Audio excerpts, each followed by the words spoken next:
Dear Jeff Metcalf, your son is dead because you failed to teach him that black boys have boundaries. By Dr. Stacey Patton. You can listen to the audio version below. Yesterday evening, Jeff Metcalf, the father of Austin Metcalf, used his victim impact statement to address Carmelo Anthony directly, after he was sentenced to 35 years after the court treated his act of survival as murder. The elder Metcalf reportedly described Austin as a boy, twin, son, leader, true warrior. He remembered him as a baby grabbing his finger. He talked about teaching him to fish, watching him take his first buck, and seeing him grow up too fast. He spoke of a scholarship created in Austin's memory and said his family had been robbed.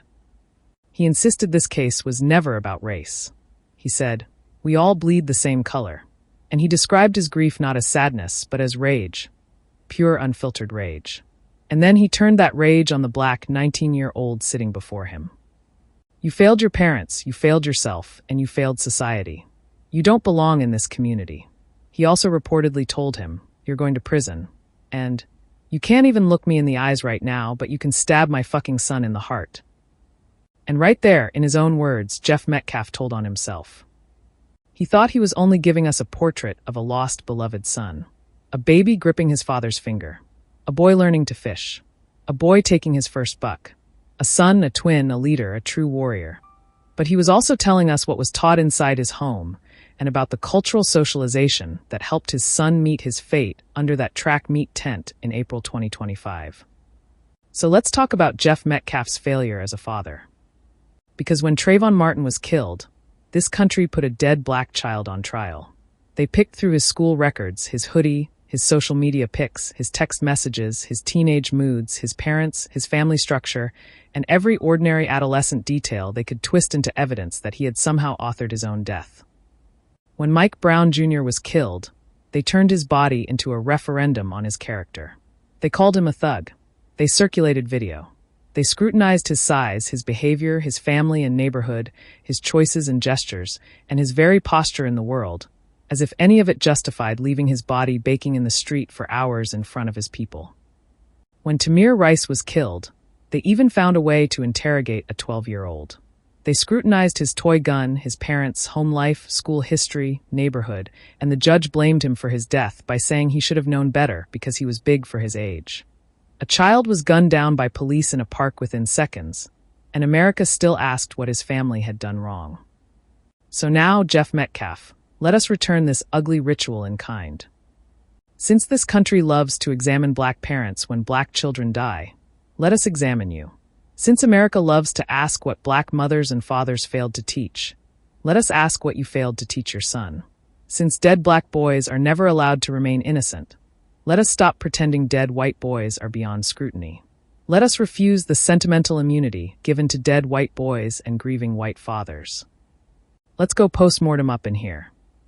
You stood in that courtroom and told a black teenager he failed his parents, himself, and society.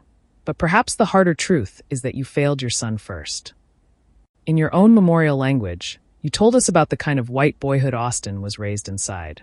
It was a boyhood steeped in conquest language, hunting rituals, warrior fantasies, masculine toughness, and the romance of force. You told us about a child praised not just for being kind, curious, gentle, or careful, but for becoming a leader and a warrior in a racist culture where those words too often mean dominance. You, sir, told us that Austin learned early how to hold a weapon, how to aim, how to take down a living thing, how to be proud of the kill, how to have that moment folded into the mythology of father and son. This tells us something about the values and emotional curriculum being cultivated around him and about what kind of white masculinity was being celebrated. Because white boys are not born believing they have jurisdiction over other people's bodies. They are taught.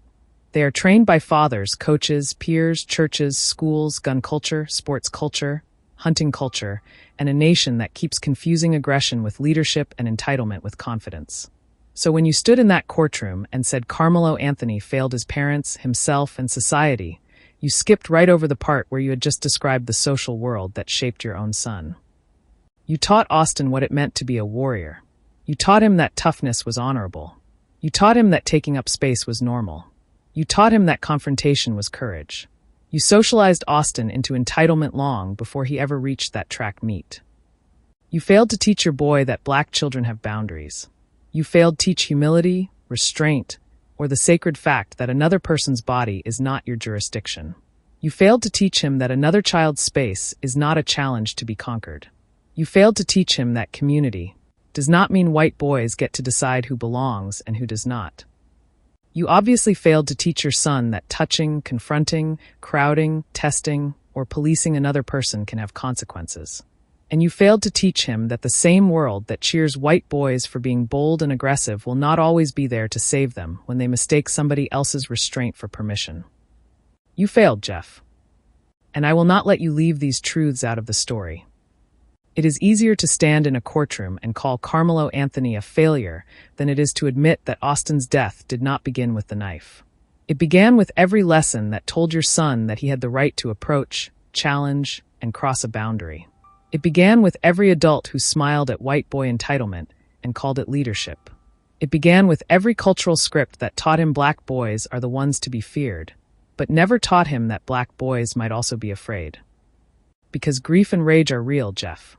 Losing a child is an unimaginable rupture no parent should ever have to survive. But there is something deeply revealing about an adult white man standing in a courtroom, pointing all of that grief and rage at a black teen, and telling him he failed society and does not belong in the community. No, sir. You don't get to stand up there in a courtroom and talk that kind of shit to one of our own. You don't get to use the language of grief dressed up in the language of racial banishment. You do not get to say this was never about race, and then reach for one of the oldest racial scripts in the American archive. You don't belong here. WTF. You didn't just say, my son is dead and I am broken. You said, you do not belong among us. Among whom, exactly? Whether you intended it or not, whether you want to admit it or not, you don't belong in this community carries history. It carries sundown towns, schoolhouse doors, and white mobs outside courthouses. It carries the old civic theology of white space, where black folks are tolerated only so long as they are quiet, grateful, submissive, and available for punishment. And I'm not about to sit quietly while a black teenager is verbally exiled from a community that had already decided what he was before the facts could even breathe. You don't belong in this community is not just a father's grief spilling over. It is a declaration of removal. And it is the language of somebody who believes he has the authority to decide who gets to stay, who must disappear, and whose presence contaminates the social order. Like father, like son. Your words landed on top of centuries of black children being told they do not belong in white schools, neighborhoods, playgrounds, pools, churches, white juries, white imaginations, and white definitions of innocence. They landed on top of every black boy this country has turned into a threat before he ever had a chance to be a child. You are free to make choices, you told Carmelo, but you are not free from those consequences. I agree. But that principle cannot begin and end with Carmelo Anthony. If we are going to talk about choices and consequences, then we have to talk about all of them. We have to talk about Austin's choice to approach and confront, his choice to touch, his choice to believe that another person's space was his to control, his choice to ignore a warning, his choice to participate in a long cultural tradition of policing black bodies and space. I know, Jeff, that you cannot fix your mouth to admit that big white boys like your sons make others afraid. That black children have good reason to be on guard around white bodies.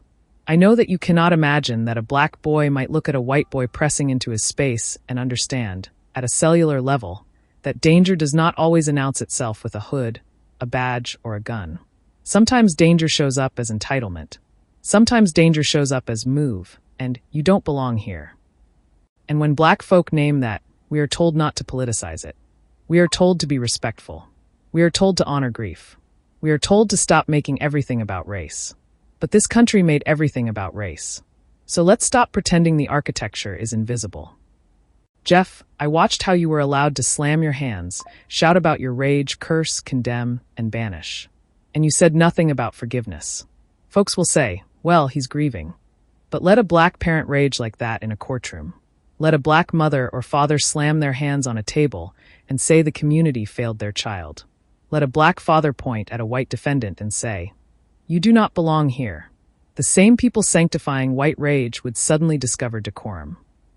And let me be very clear, Jeff, defending Carmelo Anthony's humanity is not the same as celebrating Austin Metcalf's death. That is another cheap trick people love to play. The minute black folks refuse to join the public stoning of a black youth, somebody will accuse us of lacking compassion for the dead. But I know how to hold more than one truth at a time. Austin is dead. Your family is devastated. That matters.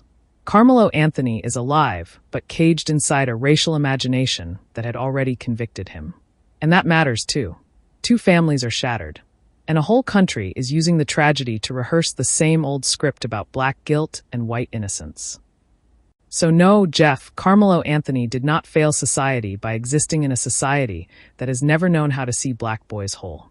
He did not fail his parents because he survived a confrontation that spiraled into catastrophe.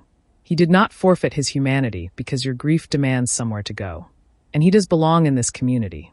He belongs in the community of those of us who know that this isn't about race, is often the first lie people tell when race is doing exactly what it was designed to do. Oh, and let me address this line of yours. You can't even look me in the eye right now, but you can stab my fucking son in the heart. Quite frankly, I am glad Carmelo did not give you the courtesy of looking you in the eye. Because even there, even in that courtroom, even with a black boy sitting before the machinery of the state, you still wanted control. You still wanted access to his body and deference. You still wanted his face, his gaze, his submission, his performance of shame. You wanted him to lift his eyes and meet yours so you could decide what you saw there. Remorse, defiance, fear, guilt, whatever story your grief needed to tell. But Carmelo owed you none of that.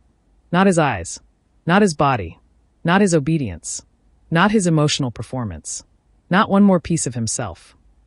There was power in him not looking at you. There was refusal in it. There was survival in it. There was an ancient knowing in it. Because black people know what it means when a white man demands eye contact from a black child after already deciding what that child is. We know the old ritual. We know that sometimes "look at me" is not a request for humanity. It is a demand for surrender. And Carmelo did not surrender. He sat there and withheld the one thing you still thought you were entitled to command. Maybe that is what enraged you most. Not just that Austin is dead. Not just that Carmelo is alive. But that this black boy would not complete the scene for you. He would not bow his head the way you wanted. He would not offer his face as a screen for your rage. He would not let you turn his eyes into another courtroom exhibit. And maybe at an ancestral level, he already knew. Besides, he had already seen enough under that tent. Now go grieve, Jeff.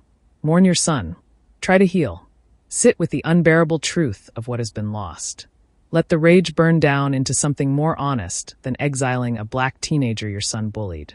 But do not confuse your grief with moral clarity. You have your dead to mourn. We have our living children to defend. This Substack is reader-supported.